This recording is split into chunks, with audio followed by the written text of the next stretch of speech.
Assalamualaikum warahmatullahi wabarakatuh. Shalom, Om Swastiastu, Namo Buddhaya, Salam Kebajikan, Rahayu. Dengan saya di sini Rifki Haikal dengan NIM 2410 1242 1003 di mata kuliah Metode Penelitian Kualitatif yang diampu oleh dosen saya, Dr. Sumasno Hadi MPhil. Nah, di sini saya akan menjawab UAS dari mata perkuliahan pada hari ini.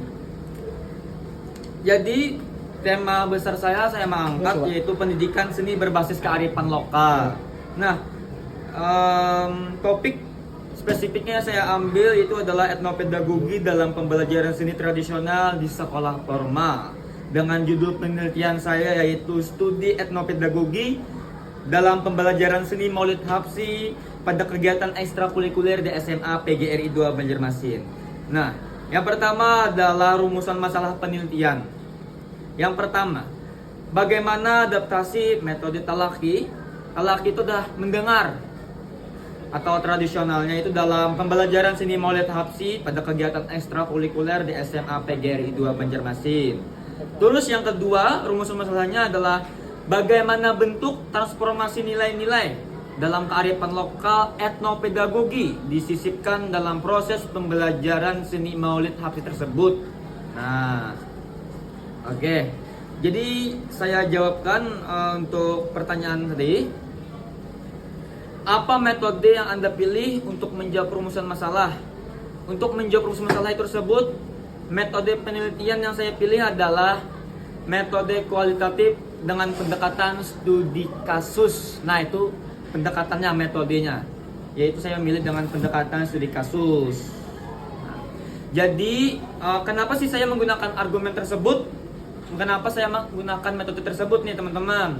Alasan argumentasi saya itu adalah karena menggunakan metode kualitatif deskriptif dengan pendekatan studi kasus. Nah, contohnya karakteristik data, masalah yang diteliti berkaitan dengan proses dan makna pembelajaran seni, bukan menghitung angka atau statistiknya. Nah, yang kedua, fokus kasus atau spesifiknya. SMA PGRI 2 Banjarmasin ini memiliki keunikan khusus, kasus khusus, di mana mereka secara konsisten mengadaptasi kesenian tradisional yang biasanya diajarkan secara komunal di langgar atau masjid. Nah, yang kita biasanya tahu lah, atau ibunya itu talaki. Nah, sambat tadi adalah talaki itu mendengar. Nah, ke dalam aturan sekolah formal yang terbatas waktu. Nah, jadi kayak bagaimana cara kita mengadaptasikan metode talaki itu tuh dengan di sekolah formal. Nah, jadi gitu. Pendekatan studi kasus saya itu membedah fenomena unik secara mendalam dan utuh di lokasi tersebut. Nah, teman-teman semua. Nah, yang ketiga tuh bagaimana melaksanakan metode tersebut. Nah, jadi kayak bagaimana saya ini melaksanakan metode tersebut. Jadi saya jawab adalah prosedur lapangan. Saya tuh melakukan metode ini dengan mengikuti model analisis data kualitatif dari Mills, Haberman dan Saldana. Nah, itu nama tokohnya, guys. Melalui langkah-langkah berikut, seperti pertama, pengumpulan data atau data collection. Saya turun ke lapangan langsung untuk melakukan observasi partisipan. Nah, contohnya itu melihat langsung latihan terbang atau syair. Nah, terbang ini bahasa Banjarnya itu tarbang. Kalau kita bahasa Indonesia itu rebana, teman-teman semua.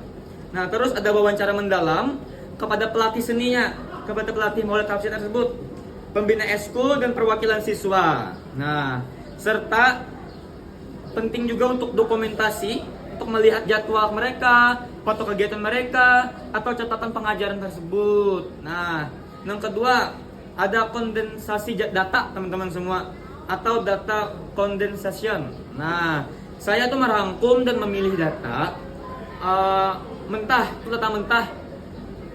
hasil wawancara dan observasi. Lalu saya itu membuang data yang tidak relevan dengan proses pembelajaran seni. Yang ketiga itu adalah penyajian data atau bisa disebut data dengan data display. Nah, saya tuh menyajikan data yang sudah rapi ke dalam bentuk narasi deskriptif ilmiah. Nah, bagan atau tabel agar mudah dipahami bagaimana proses adaptasi pengajaran tersebut terjadi. Nah, begitu teman-teman. Yang keempat itu ada penarikan kesimpulan atau conclusion. Nah, contohnya itu kayak ini menyimpulkan pola etnopedagogi yang ditemukan sebagai jawaban atas rumusan masalahnya, teman-teman semua. Nah, terus ada metode perbandingan. Metode perbandingannya atau metode lainnya. Nah, kalau misalnya ada membuktikan mengapa kualitatif studi kasus itu adalah yang terbaik yang punya saya ini, teman-teman semua. Yang pertama itu perbandingan saya ini, perbandingan saya itu jika penelitian ini menggunakan metode kuantitatif eksperimen, maka fokusnya itu akan berubah total. Nah, makanya itu dalam kuantitatif eksperimen saya harus menguji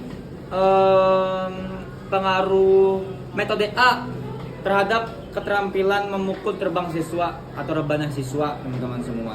Lalu itu bagaimana ke dalam kelas kontrol dan kelas eksperimen menggunakan angka statistik. Nah, jadi kesimpulannya teman-teman, metode kuantitatif tidak cocok untuk penelitian ini karena metode kuantitatif itu hanya melihat hasil akhir berupa angka, sedangkan yang punya saya ini adalah proses interaksi, adaptasi budaya, dan nilai estetika religius yang terkandung di dalam pembelajarannya. Nah, maka dari itu metode saya ini nih bisanya itu di kualitatif. Nah, begitu teman-teman semua. Sampai situ saja video saya kali ini. Mohon maaf jika ada salah kata, dan mohon maaf Bapak karena saya menggunakan catatan dikarenakan saya tidak hafal. Ini izin saya akhiri. Sekali lagi mohon maaf kalau ada salah kata maupun tidak mengenakan selama video kali ini. Saya akhiri. Assalamualaikum warahmatullahi wabarakatuh. Shalom, Om Swastiastu, Nama Budaya, Salam Kebajikan, Rahayu, Rahayu, Rahayu.